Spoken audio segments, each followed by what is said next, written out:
Hello and welcome to Technology Update. This month we're here at the world-class racetrack Hockenheimring in Germany, where students from Russia and around the globe have come to put their self-made speed machines to the test.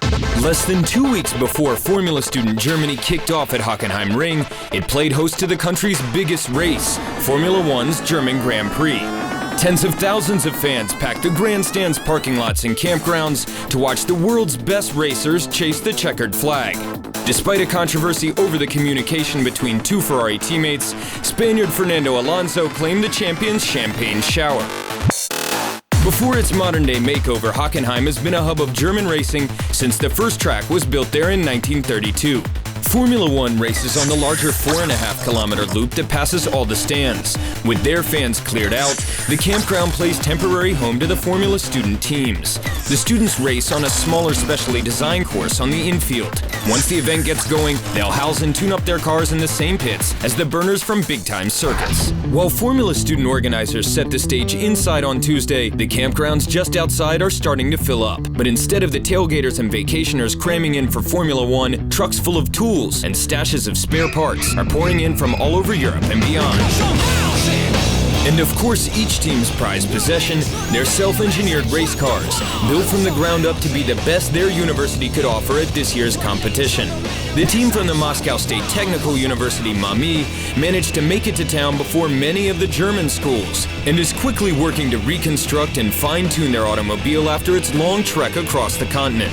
Everything's been carefully calculated in advance, but that work's wasted if it can't come together on the track.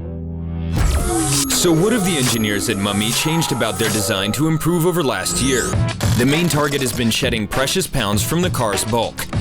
To achieve this, they built the frame out of lighter steel 20 for a savings of 15 kilograms over 2009.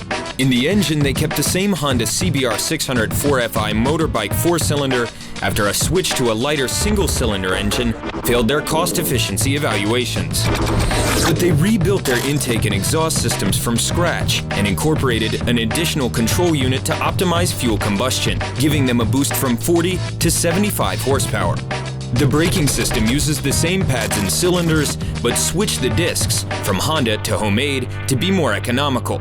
They managed to cut 8 kilograms by changing to new wheels, and shifted the radiator to correct a cooling problem they encountered in 2009. In all, this year's car came out 25 kilograms lighter, roughly 3/4 as expensive, and nearly twice as powerful. Meanwhile, back at the campground in Hockenheim, the scene is heating up. The young engineers from some 75 institutions in 18 countries on 4 continents are every bit as busy mingling and scoping out the competition as they are setting up their equipment and running last-minute checks to see if their cars are ready for initial inspections. I hear somebody speaking the Queen's English over here. Where'd you guys come from? Birmingham in England. And how do you like your chances this year? Good. It's the 13th year that our team's built a car. It's the 4th year we've competed at Germany. We've got some tough competition from particularly Hertfordshire and Loughborough in the UK. And then obviously there's some quick German teams that we've always got to contend with. But 19th is our best result here, so we're aiming to beat that and we'd like to break into the top 15. What's new about the car this year? It's lighter than last year's car. We've got new suspension dampers, so we're getting more performance from the tyres. Hopefully got the reliability to match the speed and see it through to a good result. All right, good luck. I wish that good result to you.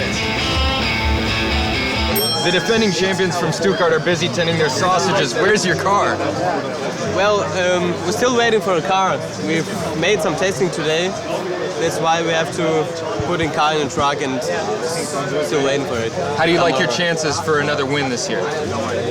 They are not bad because we made a good job attending to the car. It's much more lighter.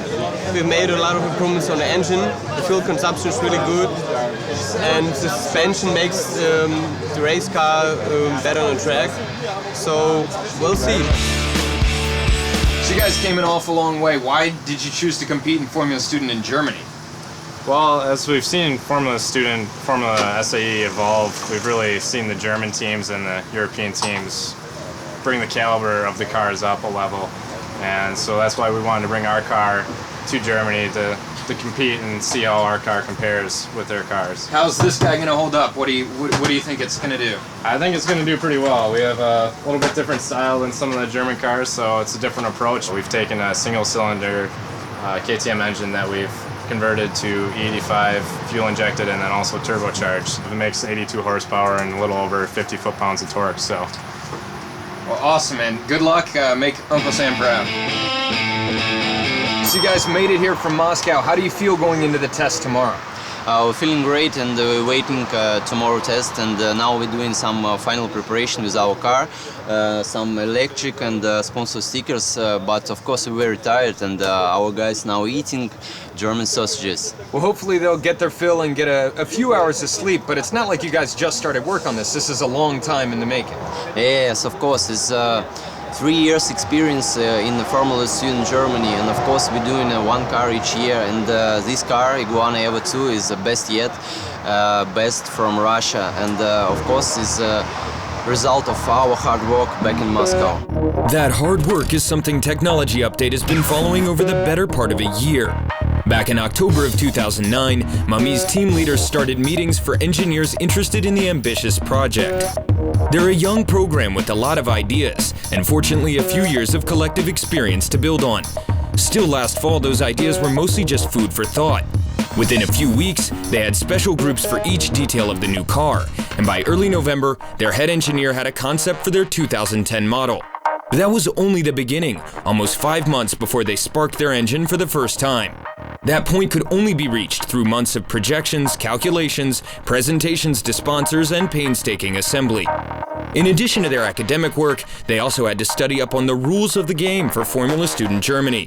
A test early in 2010 of well over 100 applicants confirmed they'd be among the teams taking part at Hockenheim, and meant they were well on their way to building a successful car. I think to form a winning team, you have to have seriousness, you have to have the right people, you have to have a very good organization of your team, because you have only 1 year. Second thing is you need money. So you have to have a kind of a marketing or sponsoring thing which gives you contacts to sponsors. Third of all, you have to have facilities somewhere. You can't do it in the backyard, So you need this. And then, of course, you have to develop skills. And if you get all this stuff, then you can build a good car. Now on Wednesday morning, the teams are learning how they stack up against Formula Student Germany's tests of their engineering prowess. The first hurdle came in the form of a quiz to determine what order the teams would enter the technical inspection known as scrutineering. That order is crucial because you can't rack up points in the other tests until you've passed scrutineering. Fortunately, the team from MAMI had done their homework and woke up to a pleasant surprise on the week's first leaderboard. 24th among 78 is a fantastic result. Indeed, we didn't expect it, so the best Russian team today. I know previously the scrutineering order was a sort of lottery, but now it was a sort of contest, intellectual contest, and the first teams who pass the test, they have a chance to be first at the scrutineering. Armed with a bit more confidence from that initial result, MAMI joins the rush to transfer their car from the camp to the pit stops, their home and workshop for the remainder of the week's action. In the same facilities where the Formula One squad serviced their racers days earlier, they need to set up a rapid response station to keep their car running at its best and adapt to any issues that might pop up in the course of testing. The quarters are close at the Formula Student pits, increasing the sense of both competition and collaboration. The student teams have already started bringing their cars into the pits here, but one of the Russian squads from Moscow's MADI is still having trouble getting to Hockenheim. Last we heard from them, they were stuck at a customs crossing somewhere in the middle of their trek across Europe. MADI is short for Moscow Automobile and Road Institute, one of the Soviet Union and now Russia's top technical universities, with a history of nearly 80 years and 5 years of experience in Formula Student. Like their colleagues from across town at MAMI, they too have been hard at work all academic year on their 2010 car, nicknamed Indigo. From their first design adaptations in September 2009, they were several months at the drawing boards before the frames started coming together in December. Then it was measurements, assembly, and reassembly on repeat until everything checked out. Their car may be unique for its use of a Yamaha PZ50 snowmobile engine, perhaps an innovation from the depths of an unusually cold winter even by Russian standards. They had some help along the way from a venerated muddy old hand, longtime Soviet and Russian racer Edgar Lindgren. In his nearly half-century-long racing career and 4 decades in Muddy's laboratory of high-speed automobiles, he's spent most of his time behind the wheel or under the hood of many cars, famously adapting several in this series of so-called Estonia racers. I think the first car I had was the 18th model. Then I drove the 19th. And then my mechanic and I made 3 new cars. They weren't fully our own design. They were modifications of the 21st model. The main things we changed were the car frame and aerodynamic components. The new frame enhanced road stability, and the aerodynamic components helped decrease the wind drag. The first time I raced the improved car was in Kiev, and that driving experience was completely different. It was fabulous. It felt so smooth. I would have thought it was on rails. You must have engineering experience to do that. And as for the understructure and wheels, we've got very talented, smart people, and that ensures good results. Working with bright, creative students like the ones involved in Formula Student, that's really a great pleasure. The pieces started coming together for Muddy this spring. They used the same steel 20 as MAMI for their frame, also convinced it was the lightest, most cost-efficient material. Their unorthodox engine required some homemade adaptations to their intake and oil systems, but it stood to their tests come summertime. They decided that simpler was better and certainly more economical. On the whole, they wanted a car that would be easy to drive by novices and connoisseurs alike, as well as being relatively simple to service. Formula Student Germany isn't the only guest at Hockenheim Ring during the week, and the stadium is also filling up with fans for another event over at the drag track. While the students are busy putting their cars to the ultimate test, racers and race fans from all over Germany and beyond have gathered to test their own engines at the famous track. Now in its 6th summer, Hockenheim Ring's public race days give auto enthusiasts the chance to flex their muscle cars and burn rubber on their motorbikes. It's a 2-day drag racing extravaganza that's about showing off your handiwork, both in the lots and on the track. The clientele is a bit less clean-cut than the engineering students who wander over to take a peek. But they're no less obsessed with getting every ounce of performance out of their vehicles. And while the tire-screeching, smoke-billowing hijinks are mostly for show, and the drag track is a far cry from formula-style laps, some of the same mechanical savvy is on display. At the very least, if the Formula Student teams could build a race car out of steel bars, motorbike engines, and spare parts, they'd be quick studies in tinkering with and rebuilding slick Mustangs and Camaros. Let's get back over to the scrutineering to see how the teams are faring. Swift approval in this stage is the race team's holy grail, since it's the lone gateway to participation in all the events and tests where points are won. But that approval is not coming easy, and only 4 teams from the entire field have gotten the green light on their first pass. The scrutineers are scouring every last detail to ensure safety and test the engineers' knowledge. Compliance with Formula Student regulations is the main goal, but it's equally important to be able to think on the spot and respond to criticism. There's students here and they prepare basically for their future life and work. And in work you also have to do, like, you get requirements from the customer and you have to work according to that.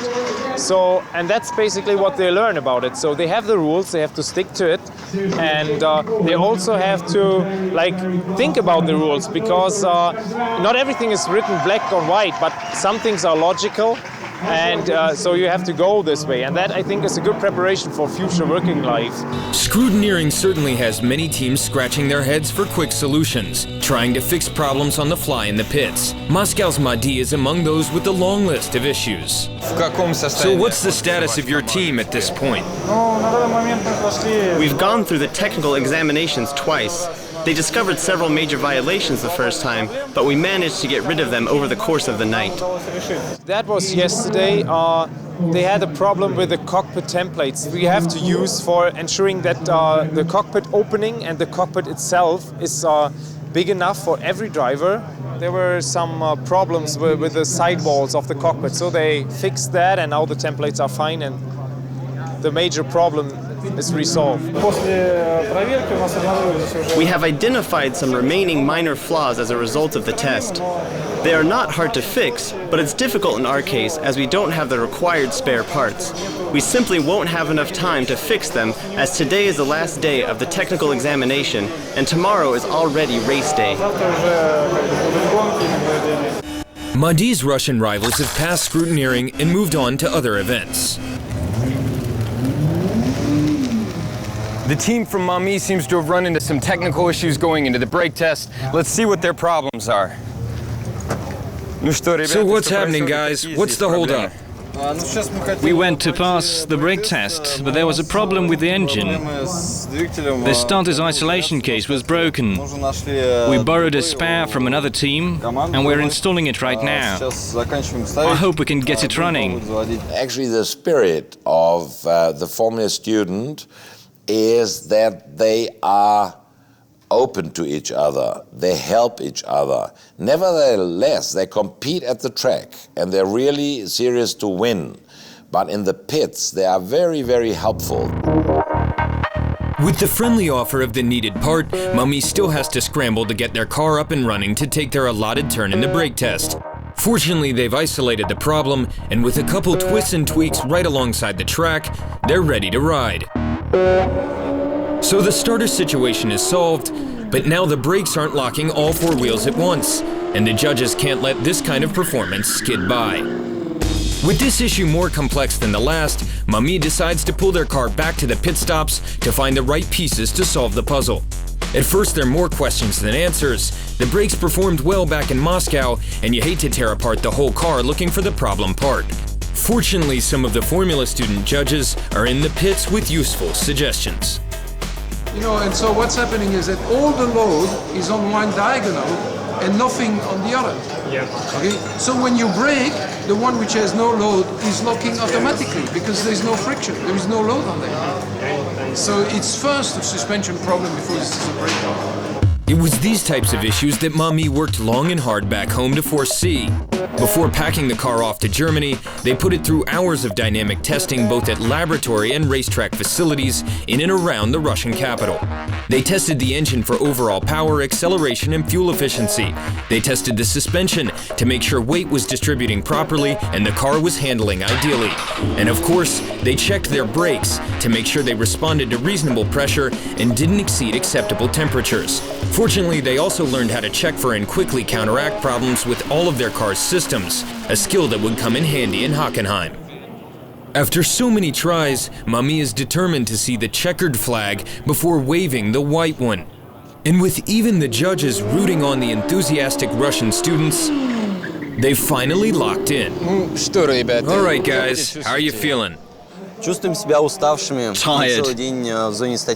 spent the whole day in the static testing room. We passed the tilt test, the noise test, and the brake test, of course. It took us some time and 9 attempts to finally get those brakes locked and pass it. The guys were all very happy because we're now ready for dynamic tests and the endurance race. Completing the endurance race gives the most points, so the main thing our guys will have to do is make it to the finish line. Our engineers can take a breather. They've done their job, the car is running and it's running well. It's now up to our drivers to show what they can do on the racetrack.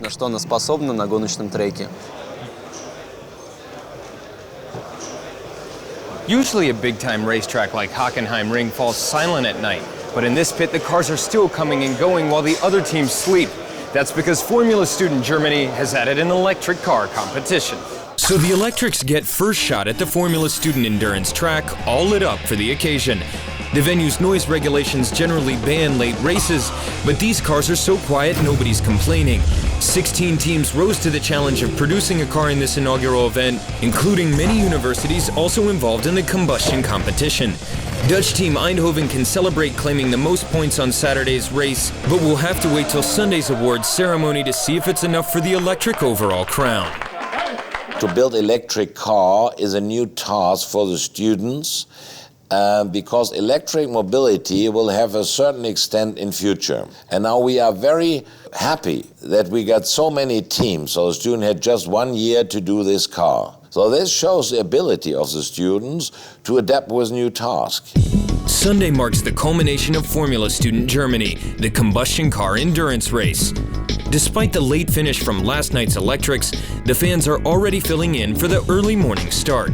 The crowd's also joined by press and big-name sponsors, who've come to see the best these top young engineers have to offer. German powerhouses like Audi and VW, Mercedes and BMW have rolled out their own eye-catchers for the event. They say that while it's self-made cars on display here, Formula Student is ideal training for staffing their own design teams of the future. Far from concerned about the extra attention, the race teams know this event could well be for all the marbles, and they're focused on making sure their cars stand to the test. The stands here are filled with teammates and fans, many of whom have come a long way to cheer on their sides. And as the cars ship around the track, they're getting a clearer idea of who'll take top prize at the awards ceremony. Well before their start times, the teams are lining up. The tension of the big day as thick as the humid Hockenheim air.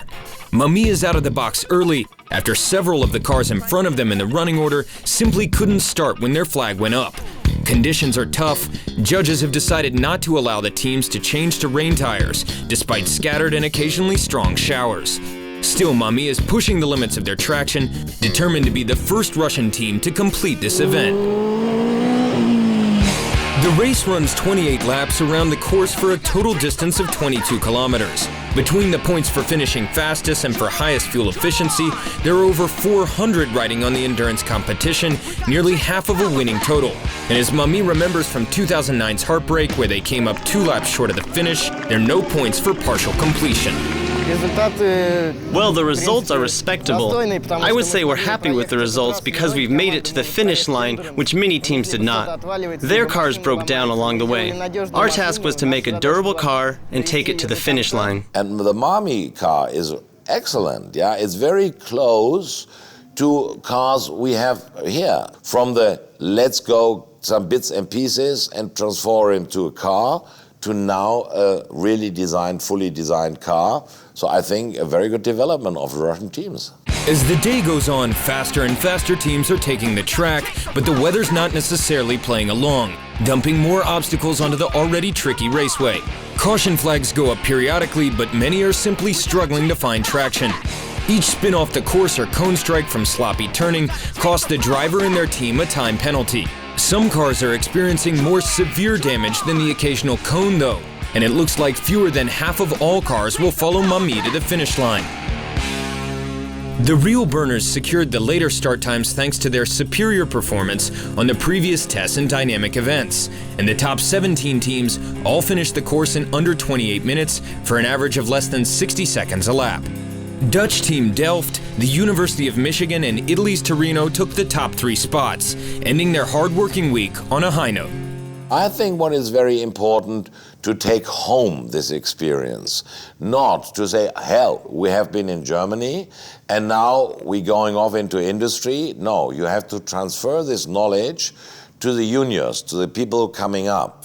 So with the last laps completed and the tanks checked for fuel efficiency, the Formula Student cars have done all they could.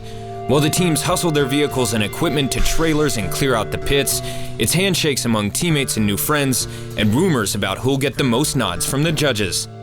With everybody cleared out and a bit freshened up, we climb atop the pits to hear who's taking home what trophy. You could say the award ceremony is where the wheels come off, or at least where the glasses raise up. Their speedsters having spoken for themselves, now it's time to celebrate. It was very good, so very thanks to you. You are a great spirit, we had a great event up here. Thanks a lot from us. We became more tight-knit as a team. We now know what mistakes we've made, and we're ready to move on and correct those mistakes.